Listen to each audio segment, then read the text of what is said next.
Alexandra Reese.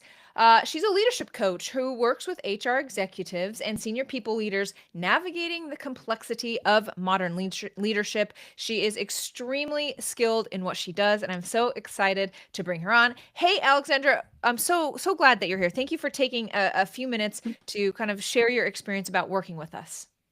Very excited. So, can you tell us a little bit about what was going on in your business before we started working together?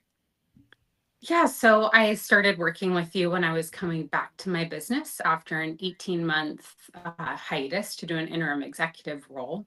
And, you know, I had a real, I'd say, awakening when I was coming back to my business, which is if I wanted to get different results, I needed to do things differently. And for the first few years of my business, I'd really been leaning into my network, doing interesting work. And while it was fun, it wasn't scalable. It also wasn't very sustainable. And I knew I needed a system to help me to really figure out what works, scale it so that I could be a little more comfortable, stable, and grow. And I wasn't able to do that on my own. I love that. Can you tell me a little bit about how you have approached social media before we started working together? Yeah, so I had done what I thought was a really great learning and development program around how to write compelling content.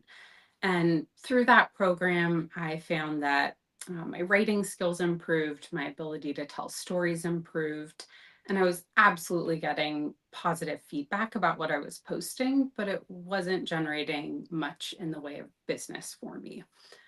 And so that was a point at which, when I was having that awakening moment and reflecting on what needed to change, I realized I kind of bumped up against my ceiling in terms of my own capabilities. Like, I'd done the work I thought I needed to do. How do I know my audience, write a clear message, get it in front of them? And yet it still wasn't working. Makes sense. Tell me a little bit about how you were approaching it in terms of it being consistent, or are you doing videos? Like, what did your social media kind of look like before we started working together? It looked like a mix of sharing and repackaging others' content. So, something I'm known for is I do the research for my clients. I spend probably about 20 hours a week deep diving into neurobiological research. What are industry reports saying about the state of the world, and what do macroeconomic data say about the state of the business operating environment? So I can bring those insights into the coaching room. So a lot of my content was about taking those insights and repackaging them into kind of actionable insights people could use. And I found that strategy still works today. What I think has been different about working with you is it's really reduced the amount of time it takes. It's helped to boost consistency. And probably most importantly, which we haven't talked about, is I've been able to really get clear on who I'm talking to, which I would assume most people who might be listening and considering working with you, mm, niching down is really scary to do. And it's not something you tend to do alone. So that's probably been the other biggest unlock. Yeah, so the niching down, I mean, that is always such a struggle for people. The way that we work through it, and you've been a true part of this is as when you're creating content, you can kind of see who's reacting to it and how you feel actually delivering content, and just that process alone, going through the videos and publishing, will help you do that. Has that been your experience? Can you kind of describe that process? Yeah, I would say looking at who's engaging in content was not a huge indicator, in the sense that um, among executives and senior leaders, there's a lot more lurking. They don't tend to want to engage as much because they don't want to indicate to people by liking a post about a leadership topic that that might be a development area for them. What I found to be really helpful was having a thought partner to really help me think through, out of the universe of people that I work with, who I tend to get good results with, who are the groups of people that are most likely to be growth areas in the future for my business, who are most values aligned with me and how I like to do work. And I think Shauna had a really good insight on our call, which when we were batting around ideas was people leaders already get it. Like people in HR and people in culture leaders already get the importance of doing the development work. You don't have to sell them on it. And so having that thought partnership helped me to gain the confidence and to really take that step forward into the unknown, which I'm quite certain I wouldn't have done had I not had a partner to help me walk through that. And I think take some of that confidence and carry it when I couldn't. I love that. Now, there was a kind of a big before and after moment that you had recently with that. And I feel like you'd mentioned, I don't want to put words in your mouth, but like it wasn't clear. But now when we show up to our talking sessions and our recording sessions, it's Mhm. very clear who you're talking to. Tell me a little bit about that and how it feels to have that kind of clarity in terms of who your target market is, what you're saying, and those sort and like momentum in your business. Mhm. I mean, it feels incredible. And that's because, so you could imagine the world of leadership development. Like I said, I look at a few different broad inputs: neurobiology, what's the academic research saying around management practice, leadership practice, and what's happening in industries in the macroeconomy. You could take those types of inputs and apply them to myriad different positions, business use cases, leadership use cases.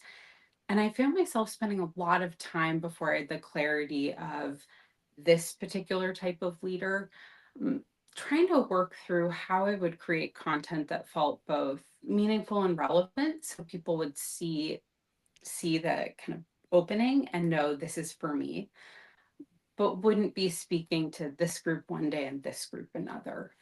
And I didn't realize how much time I was burning in just kind of that spin until I had that clarity. And all of a sudden, it really shortened the amount of time it took for me to think through talking points and start to put together my messaging. And I'll share for people that that's something that's really important to me. And I see that as area I want to grow and develop. So I put a lot of time and effort into it.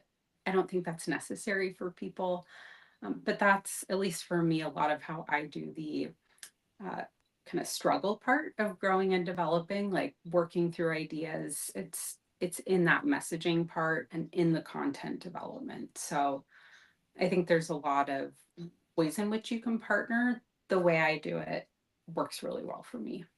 I love that. Can you kind of describe our process? So you came in, we have strategy sessions, the recordings themselves, the talking points, and how it feels to like get on video, have that be done for you. Can you kind of describe your experience with our process?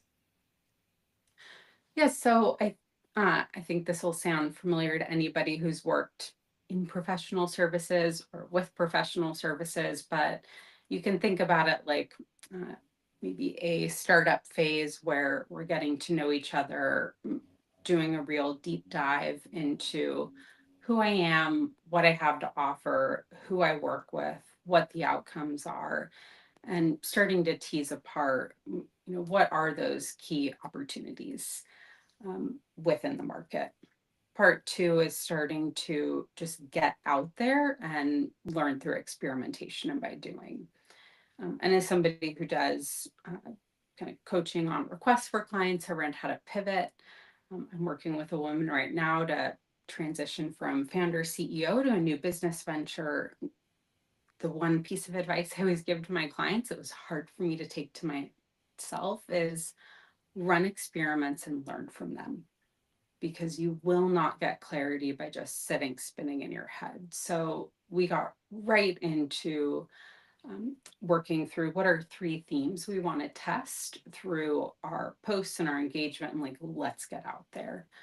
And then every month you can think about it as a cycle of uh, another experiment, at least at the stage I'm in, that we're running, which is we pick three themes, we work through talking points, we sit down and do a 1 hour-ish recording.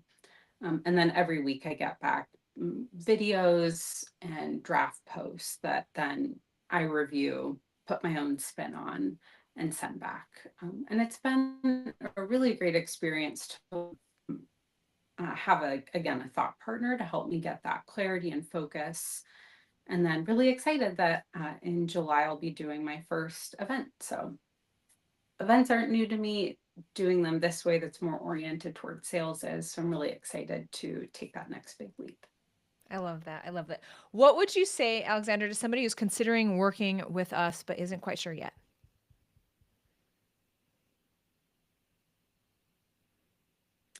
I think when you are a business owner or a senior leader, you have a lot of choices about how to grow your business, and you need to know what you're optimizing for.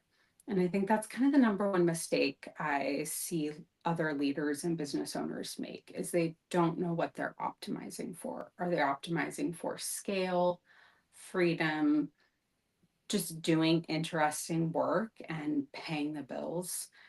And if you know what you're optimizing for is that you'd like to really gain that clarity and focus in your business so that you can begin to scale or take where you're at and grow it to the next level.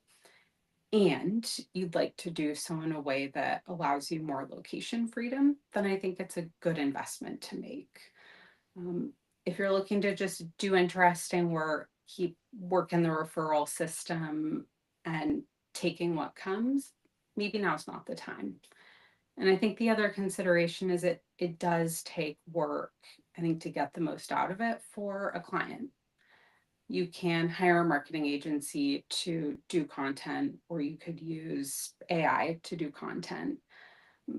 You're going to get the most from it though when you're really ready to um, make those hard choices sometimes around focus and really put yourself in the shoes of your customer, which might challenge you to rethink parts of how you engage with people, how you talk to them. And if you're excited about doing that, I'd say now's a really good time.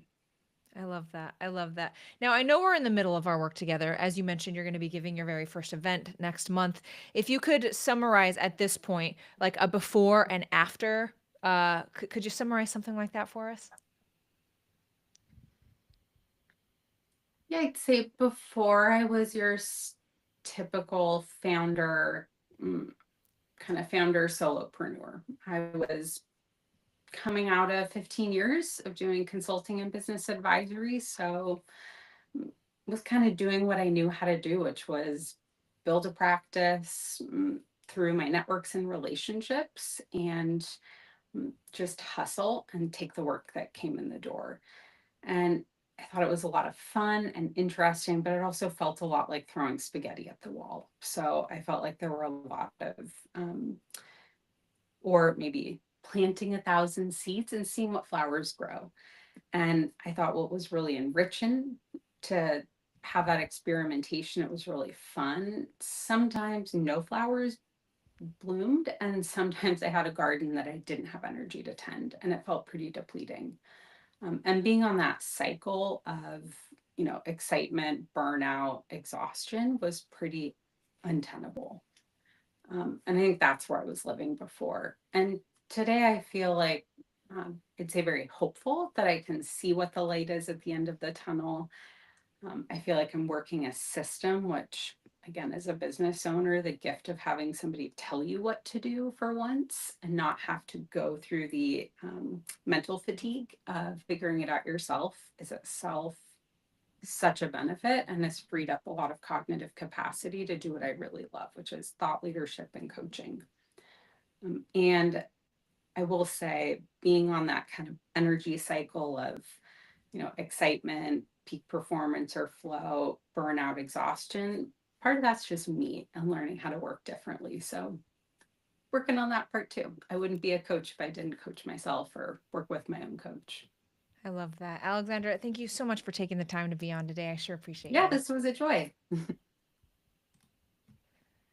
All right. Thank you so much.